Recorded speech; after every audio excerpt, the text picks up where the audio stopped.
भागलपुर नौगछिया के जयरामपुर के गुवारीडीह बहियार में करीब 3000 वर्ष पहले की प्राचीन सभ्यता के मिली अवशेषों का अवलोकन करने प्रदेश के मुखिया नीतीश कुमार पहुंचे। मुख्यमंत्री हेलीकॉप्टर से गुवारीडीह पहुंचे, जहां मुख्यमंत्री नीतीश कुमार के लिए पुरातात्विक अवशेष को दिखाने जिला प्रशासन ने पूरी तैयारी कर रखी थी। इस दौरान नौगछिया क्षेत्र के बिहपुर के गुवारीडीह में मिले पुरातात्विक अवशेषों को सजा कर रखा गया था, जबकि कार्यक्रम स्थल पर पहुंचते ही सीएम ने बिना देर किए अवशेषों को देखा।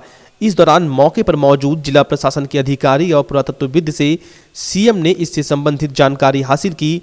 यही नहीं, मुख्यमंत्री पुरातात्विक स्थल भी गए। वहां भी सीएम ने आम लोगों और किसानों से बातचीत की। मौके की नजाकत को समझते हुए स्थानीय लोगों ने सीएम को लगे हाथ गंगा कटाव और बाढ़ की समस्याओं से अवगत करा दिया। इसके पश्चात मुख्यमंत्री नीतीश कुमार खुद गंगा का कटाव देखने चले गए। उन्होंने गंगा तट पर अधिकारियों को बाढ़ से निपटने के लिए कई आवश्यक दिशा निर्देश भी दिए।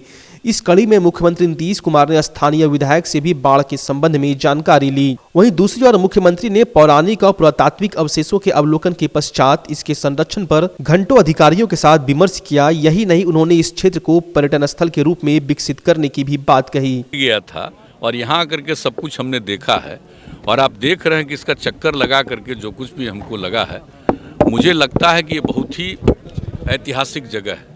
आज तक जितने जगहों के बारे में हमने कोई देख करके मेरे मन में जो बात आई है, पूरे तौर पर ये बात आ गई है कि ऐतिहासिक जगह है।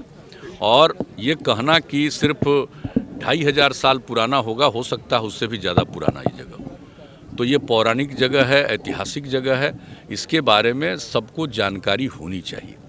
अब किसी तरह से यहाँ मिल गया और अभी जानकारी हो गई तो विशेषज्ञ लोग तो आ गए हैं, देख रहे हैं। और जो हमारे इरिगेशन डिपार्टमेंट के हैं माननीय मंत्री जी भी आ गए हैं, माननीय प्रधान सचिव भी आ गए हैं, उनके इंजीनियर्स लोग भी आ गए। तो एक तो सबसे पहला जो यहाँ पर करेंगे कि जो कोसी नदी का ये जो धार है, इसको थोड़ा डाइवर्ट किया जाएगा, उसके लिए प्रयास करेंगे सबसे पहला, ताकि ये पूरा का पूरा इलाका प्रोटेक्टेड हो जाए। और सिर्फ यही नहीं, इसके अलावे 4-5 गाँव 6 गाँव और प्रभावित होते हैं, तो सब प्रोटेक्टेड होगा। एक तो ये, और दूसरी बात है कि इन जगहों पर ये लोग पूरा अध्ययन करेंगे और जगह जगह इसको देखेंगे, कुछ हल्का खुदाई करके इस चीज़ को देखेंगे कि कहाँ कहाँ पौराणिक चीज़ें मिल रही, ऐतिहासिक चीज़। तो जब वो चीज़ मिलेगा तो उससे एक पूरा का पूरा पता चल जाएगा कि इसका एरिया कितना बड़ा है। मुझको तो लग रहा है कि इसका एरिया बहुत बड़ा है, और अगर इसके बारे में कन्फर्मेशन हो गया तब तो फिर हम पूरे इलाके को विकसित करेंगे, इस रूप में ऐतिहासिक जगह के रूप में विकसित करेंगे। और जो लोग भी हैं उन लोगों की सहमति से वो ज़रूरत पड़ेगा तो उनके ज़मीन को एक्वायर करेंगे हम लोग, वो एक अलग बात है, आगे की बात है। पहले तो जो कुछ भी है उसमें देख करके पूरे तौर पर जब ये नतीजा निकल जाएगा और उसका एक एरिया आम तौर पर पता चलेगा, तो मुझको तो लग रहा है भाई, व्यक्तिगत रूप से मेरा अपना एहसास है कि ज़रूर मिलेगा। दूसरी जगहों पर भी थोड़ा थोड़ा दूर दूर में भी, नज़दीक में भी निकालेंगे तो कुछ चीज़ें ज़रूर निकलेंगी। क्योंकि हम जो देख रहे हैं टीला, इसका हाइट, तो यहाँ से उधर का और इस साइड में भी हम जो देख रहे हैं तो इसका एक अच्छा खासा इलाका निकलेगा। और मुझको तो लग रहा है, यूँ तो मैं विशेषज्ञ नहीं हूँ, लेकिन सब जगह मैं देखता रहा हूँ, मेरे दिल में ये बात है कि ये पौराणिक जगह है, ऐतिहासिक जगह है। इसका देखेंगे तो इसके बारे में बहुत बड़ी जानकारी प्राप्त होगी। ये ज़रूर कोई बड़ी जगह रही है, इसमें लोग रहे हैं, कोई ना कोई, चाहे वो शहर बना हो या कोई भी चीज़ रहा हो, ये पता चलेगा। तो अब तो इसके बारे में पूरी जानकारी लेंगे हम लोग। आज तो बिहपुर ही नहीं, जैसा कि मुख्यमंत्री जी ने कहा, ये बिहार के लिए गौरव का विषय है कि ये 3000 से भी ज़्यादा जो पुरातात्विक अवशेष मिला है, वो 3000 से भी ज़्यादा, मतलब लोग जो विशेषज्ञ बता रहे हैं। और आज बार बार मुख्यमंत्री जी कह रहे थे कि शैलेंद्र जी आपने हमको सूचना दिया, और बार बार यहाँ के अविनाश को खोज रहे थे कि जो वो लड़का इतना दिन से इतना इसको खोजा है और आपने सूचना दिया है। और काफ़ी प्रभावित भी हुए, और हमें लगता है कि जो उनके मन में पूरी टीम के साथ उन्होंने 1 घंटा से ज़्यादा इस विषय पर चर्चा किया, एक एक चीज़ का अवलोकन किया। और वो अपने विभाग के सचिव जो है उनको भी बुलाए थे, उनसे भी कहा कि आप जो है यहाँ पर तुरंत अविनाश के साथ मिलकर जगह जगह स्पॉट पर इसका खुदाई करिए। और ये भी कहा कि जो इतिहासकार बता रहे हैं पूरा भी कि यहाँ की संस्कृति जो है 2500 साल से भी पुरानी होगी। और जो पटना से जो एक्सपर्ट्स आए हैं आर्कियोलॉजी के, उनका भी मानना है कि ये ग्वारीडीह जो है, जो कि रिवर रूट पर है, और जाहिर है कि जो चंपा का जो व्यापारिक जो रूट था तो वो उससे भी जुड़ा रहा होगा। यहाँ व्यापारिक गतिविधियाँ भी होती होंगी। और उनका अनुमान है कि यहाँ पर जो मानव का अधिवास है, ह्यूमन हैबिटेशन, जो कि किसी भी कल्चर और हिस्ट्री का एक बहुत बड़ा वो एक मुकाम होता है, उससे वहाँ का इतिहास रिफ्लेक्ट होता है। तो एक बात तो ये है। और उनका ये भी अनुमान है कि ये जो माउंड है कोसी के किनारे और ये चारों तरफ फैला हुआ है, तो करीब 25 बीघा के क्षेत्र में जो है यहाँ पर एक नगरीय या लघु नगरीय सभ्यता संस्कृति होगी। और व्यापार होगा, कृषि होगा। और उसके साथ साथ जो है सबसे बड़ी बात जो है कि यहाँ पर आर्कियोलॉजी के व्यू से, पुरातत्व की दृष्टि से जो डिफरेंट प्राचीनतम जो लेयर्स हैं कल्चर के, उसके आर्टिफैक्ट्स मिले हैं, उसकी वस्तुएं मिली हैं। तो पुराविदों का ये भी अनुमान है कि यहाँ की जो सभ्यता और संस्कृति थी वो एक बहुत ही विस्तृत टाइम फ्रेम में फैली होगी। अब तो मैं यही मानता हूँ कि माननीय मुख्यमंत्री खुद एक बड़े इतिहासकार हो गए हैं। चीज़ों को देखते हैं, परखते हैं, समझते हैं। गत दिनों भदरिया भी आए थे, इसलिए मेरा अंग प्रदेश के पुत्र के नाते मेरी उनसे अपील है कि ऐतिहासिक प्रेम माननीय मुख्यमंत्री से कि ग्वारीडीह समेत अंग जनपद के जितने ऐतिहासिक स्थल हैं उनके उद्धार के लिए, उनके विकास के लिए कुछ सक्रिय कदम, सक्रिय भागीदारी निभाएं और अपने प्रशासन को भी सजग करें। जनता का तो सहयोग मिल रहा है, मिलता भी रहेगा। इसी विश्वास के साथ कि माननीय मुख्यमंत्री अंग जनपद के धरोहरों को विकास की ओर ले जाएंगे, इसे उजागर करेंगे। ये भागलपुर ज़िले के नगोचा मंडल में जयरामपुर पंचायत में ग्वारीडीह गांव में पुरातात्विक सामग्रियों का जखीरा मिला है। और ये मानव अधिवास का ताम्रपाषाण काल से ही संकेत देता है और कंटिन्यूटी है। विशेषता ये है कि ये उसके बाद NVPW एज में और उसके बाद मौर्य काल, शुंग, कुषाण काल, गुप्त काल, गुप्तोत्तर काल तक का यहाँ पर अवशेष है, सामग्रियाँ हैं जो कि विभिन्न रूपों में प्राप्त हुई हैं। विशेषता यह है कि भारत की प्राचीनतम जो मुद्रा है, सिक्के हैं, उसके भी यहाँ पर कुछ अंश प्राप्त हुए हैं। हम लोग तो सर 2 साल से यहाँ पर खुदाई कर रहे हैं। खुदाई नहीं कर रहे हैं सर, जैसे टीला कटता है, भभरा हुआ रहता है, उसी में हम लोग लड़का सब आके, हमारा साथी 10, 12, 15 डेली अलग अलग, कोई आज आया, कोई कल आ रहा है, कुछ ऐसा है जो सब दिन आ रहा है। सब मिल के ये लोग आए तो यहाँ पर सामान मिलना चालू हुआ सर। तो हम रोज़ सामान मिलते गया और हम लोग रोज़ खोजते गए। खोजते खोजते आज बहुत आधा टेलर के लगभग सामान हमारे फार्म पे है, जयरामपुर हाई स्कूल के बगल में, जिसमें से कि 20% सामान अभी यहाँ पर मौजूद है जो मुख्य है। मुख्यमंत्री क्या बोले आप? मुख्यमंत्री तो हमको बोले कि धार को मोड़ देंगे और इस टीला को बचाएंगे, इस क्षेत्र का विकास करेंगे। और उसके बाद बदमाश जो बिहार में परेशान करता है, 1000 रुपया रास लेता है, ये सब को जो है SP साहब और DIG साहब को निर्देश दिए हैं कंट्रोल करने के लिए। रेशमी नगरी के बाजारों में भागलपुर का ब्रांड कतरनी का नया चूड़ा बाजार में आ गया है। नए कतरनी चूड़े की खुशबू से बाजार गुलजार हो रहा है। भागलपुर का कतरनी चूड़ा विश्व प्रसिद्ध है और नई फसल का इंतजार लोगों को बेसब्री से रहता है।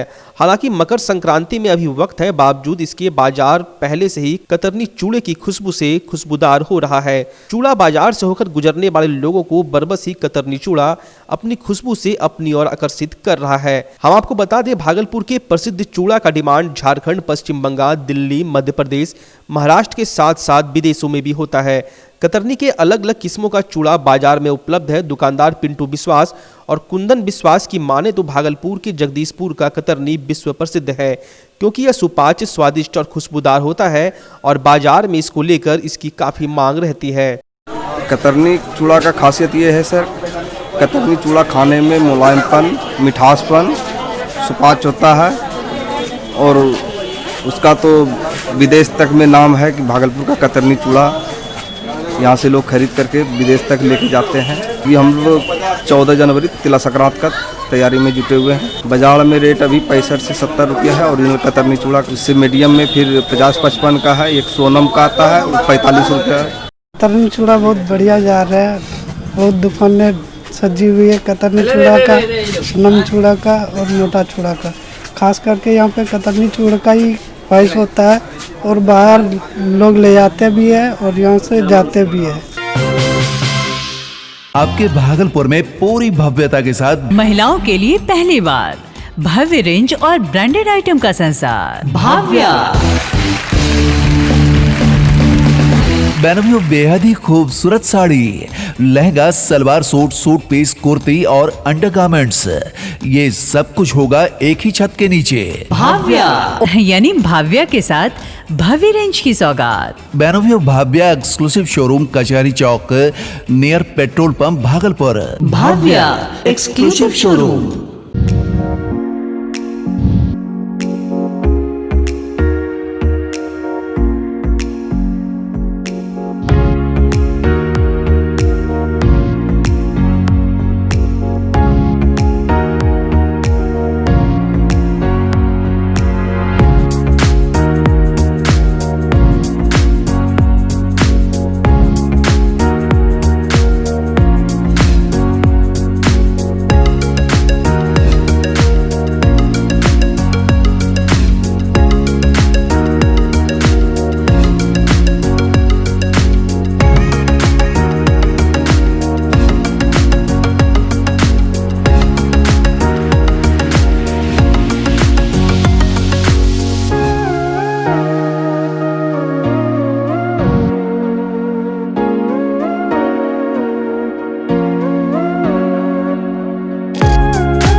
उत्तर भारत के पहाड़ी इलाकों में लगातार बर्फबारी होने के कारण उत्तर पश्चिम और पश्चिम की ओर से चलने वाली सर्द हवाएं बिहार में प्रवेश कर रही हैं। इसके प्रभाव से रात के साथ दिन के तापमान में भी लगातार गिरावट जारी है। मध्य बिहार, दक्षिण पश्चिमी बिहार और दक्षिण मध्य बिहार में शीतलहर का सबसे ज्यादा प्रभाव दिखाई पड़ रहा है, जिसको लेकर मौसम विज्ञान केंद्र पटना ने राज्य के 26 जिलों में शीतलहर को लेकर येलो अलर्ट जारी किया है। भागलपुर में भी कोल्ड डे जैसे हालात बनते जा रहे हैं। भागलपुर का न्यूनतम तापमान 8.4 डिग्री सेल्सियस पहुंच चुका है। शीतलहर और कनकनी का असर जनजीवन पर देखने को पड़ रहा है और लोग घर में दुबकने को मजबूर हो रहे हैं और लोग अलाव का सहारा ले रहे हैं। सर्दी आते ही फूलों के शौकीनों का झुकाव शहर में बिकने वाले फूलों के पौधों की दुकानों की तरफ होने लगा है। आप भी अगर फूलों की बगिया अपने घर में महकाना चाहते हैं तो सर्दी से अच्छा मौसम कोई नहीं होता। रेशमी नगरी में ऐसे कई शौकीन हैं जिन्होंने अपनी छत को ही बगिया बना लिया है और रंग बिरंगे फूल के बीच अपने दिन गुजार रहे हैं, जिसको लेकर भागलपुर के घंटाघर चौक स्थित फूल की दुकानों में काफी चहल पहल देखी जा रही है और लोग पहुंचकर फूल के पौधे की खरीदारी करते दिख रहे हैं। वहीं दर्जनों फूल की दुकानों में सजी मौसमी फूल के पौधों की लोग खरीदारी करते दिखे। फूल के दुकानदार सुरेंद्र गुप्ता ने बताया कि वह कोलकाता से बीज और छोटे पौधे लाकर अपने नर्सरी में पौधा तैयार कर बेचने का कार्य करते हैं और ठंड के मौसम में गेंदा, डहेलिया, आयरिस, फ्रीसिया, एनिमोल, गुलदाउदी, पिटोनिया, पेंजी इत्यादि की बिक्री होती है। वहीं दुकानदार सिंटू मंडल ने सर्द मौसम को फूलों के लिए अनुकूल बताते हुए इस समय फूल के पौधों की बिक्री में बढ़ोतरी होने की बात बताई। अभी ठंड का मौसम में थोड़ा दहलिया, गुलदाउदी, ये सब सनफ्लावर सब जो है ज़्यादा गुलदाउदी सब बिक्री है। अभी यही का सीज़न है। जैंथस हो गया, पिटूनिया हो गया, दहलिया हो गया, करंडोला हो गया, यही सब का सीज़न है। अभी ज़्यादा माहौल में बिक्री है।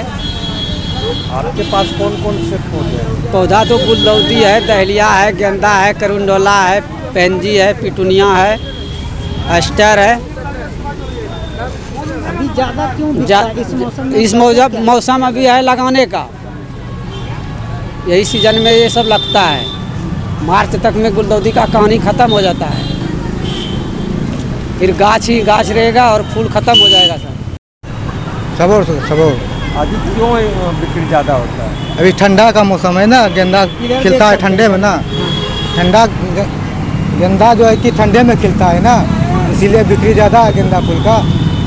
और कौन कौन पौधा का बीज ज़्यादा? गेंदा है, गुलदाउदी है, डहेलिया है। नाथनगर के रामनंदी देवी हिंदू अनाथालय का आज 95वां स्थापना दिवस अनाथालय परिसर में मनाया गया। इस अवसर पर मुख्य अतिथि के रूप में विधि प्राधिकरण सचिव श्रीमती रूम्पा कुमारी थी और विशिष्ट अतिथि के रूप में पॉक्सो जिला सत्र न्यायाधीश रोहित शंकर मौजूद थे। वहीं अनाथालय के 95 वर्ष पूर्ण होने पर एक स्मारिका का विमोचन भी किया गया। कार्यक्रम में अनाथालय से जुड़े सम्मानित समाज सेवियों का सम्मान किया गया। अनाथालय के सचिव सारजानंद मिश्र द्वारा अनाथालय की व्यवस्था पर प्रकाश डाला गया। अनाथालय के बच्चों के द्वारा सांस्कृतिक कार्यक्रम की प्रस्तुति भी की गई, जिसमें स्वागत गान शालिनी भारती एवं रश्मि भारती के द्वारा गाया गया और विशाखा, हर्ष, पीयूष और खुशी के द्वारा कविता पाठ किया गया। रत्नेश्वर झा के द्वारा मंगलाचरण पाठ किया गया। अनाथालय के बच्चों द्वारा फैंसी ड्रेस में भी प्रस्तुति दी गई। कार्यक्रम का संचालन तारकेश्वर झा के द्वारा किया गया। मौके पर अनाथालय के संरक्षक उमाकांत झा, नभय कुमार चौधरी, उपाध्यक्ष सुनील बुधिया, कोषाध्यक्ष ओम प्रकाश मोदी, सह सचिव दिनेश यादव, सदस्य उमेश प्रसाद, पूनम मंडल, नरेश चंद्र मिश्र, शिवशंकर सिन्हा, अश्वनी खटोर, परवेश राजहन सहित अनाथालय के अनुश्री, विश्वनाथ, अरूप सिन्हा, दीपराज समेत कई लोग मौजूद थे। 1925 20 दिसंबर 1925 को यह स्थापना हुई थी। आज 20 दिसंबर 2020 है और आज हम लोग 95वां दिवस मना रहे हैं। हमारे यहाँ जितने भी महापुरुष आए, डॉक्टर राजेंद्र प्रसाद, लाल बहादुर शास्त्री, जाकिर हुसैन, जगजीवन राम, जितने भी लोग आए, जगत गुरु शंकराचार्य, पृथ्वीराज कपूर, जमुना लाल बजाज की धर्मपत्नी जानकी देवी बजाज, सभी अपने अपने हाथ से यहाँ लिख के गए और उनके लिखे हुए को हम लोग एक स्मारिका के रूप में विमोचन कर रहे हैं। ये एक इकलौता अनाथालय रहा है। 1925 ईस्वी में इसकी स्थापना हुई। आज इसका 95वां स्थापना दिवस है और सफल रूप से जो अनाथालय का कार्य रूप होना चाहिए, समाज को यही दिखा है और प्रयास समाज के लोगों का यही है कि हमेशा इसको सफल रूप से चलाते रहेंगे। आज हम लोग अनाथालय परिवार पूरे धूमधाम से, पूरे उत्साह से अनाथालय का 95वां उत्सव स्थापना दिवस मना रहे हैं। इस उपलक्ष्य में अनाथालय में आए जितने महान भाव, देश आज़ादी से पहले के लोग, उन सब को एक स्मारिका में एकत्रित कर उनका सबका विमोचन आज करेंगे, स्मारिका का विमोचन करेंगे। साथ ही साथ अनाथालय से लोगों का जुड़ाव हो, इसलिए समाज के बीच एक संदेश जाए कि अनाथालय का संचालन सही रूप से हो रहा है।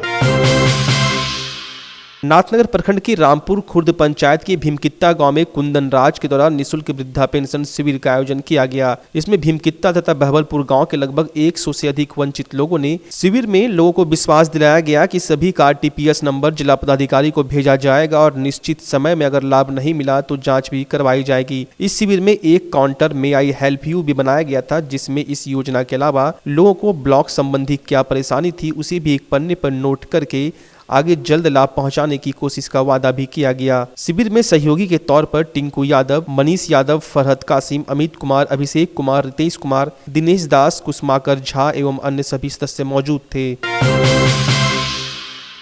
पीरपैंती प्रखंड के गोकुल मथुरा निवासी सामाजिक कार्यकर्ता व पूर्व भाजपा नेता स्वर्गीय रामाधार ठाकुर की पुण्य स्मृति पर पीरपैंती के सिरमारी बाजार स्थित एक मेडिकल में मुफ्त जांच शिविर सह दवा वितरण का आयोजन किया गया। कार्यक्रम की शुरुआत उनके तैलीय चित्र पर पुष्प अर्पित कर किया गया, जिसके पश्चात पीरपैंती विधायक ललन कुमार, पूर्व विधायक रामविलास पासवान, प्रमुख रश्मि कुमारी, जिप सदस्य पप्पू यादव, परवेज आलम सहित अन्य गणमान्य अतिथियों ने फीता काटकर शिविर का विधिवत उद्घाटन किया।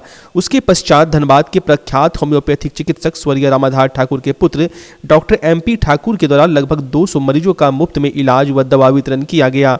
मौके पर भाजपा दक्षिण मंडल अध्यक्ष निशांत पांडे, राजद प्रखंड अध्यक्ष रंजीत शाह, पीरपैंती थाना अध्यक्ष राकेश कुमार, झुम्पा सिंह, उप प्रमुख प्रतिनिधि बबलू यादव सहित अन्य गणमान्य लोग उपस्थित थे।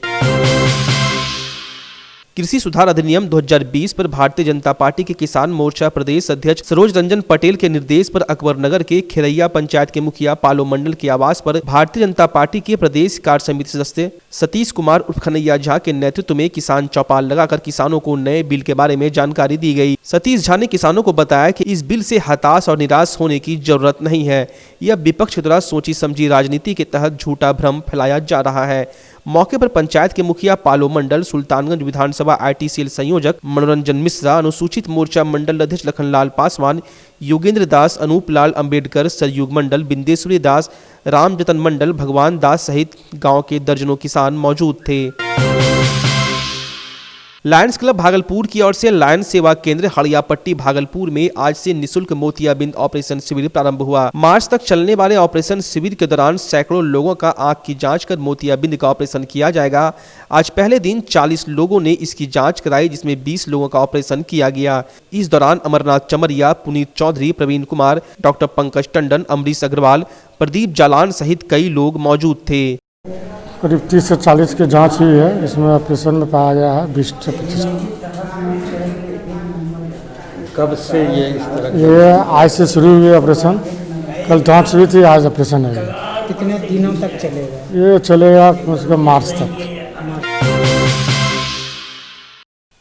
भागलपुर के सुल्तानगंज के तिलकपुर पंचायत में कृषि विभाग द्वारा किसान चौपाल लगाकर किसानों को मुख्यमंत्री व प्रधानमंत्री की योजनाओं की जानकारी दी गई। भागलपुर के सुल्तानगंज के तिलकपुर पंचायत के काली स्थान के प्रांगण में किसान चौपाल लगाया गया।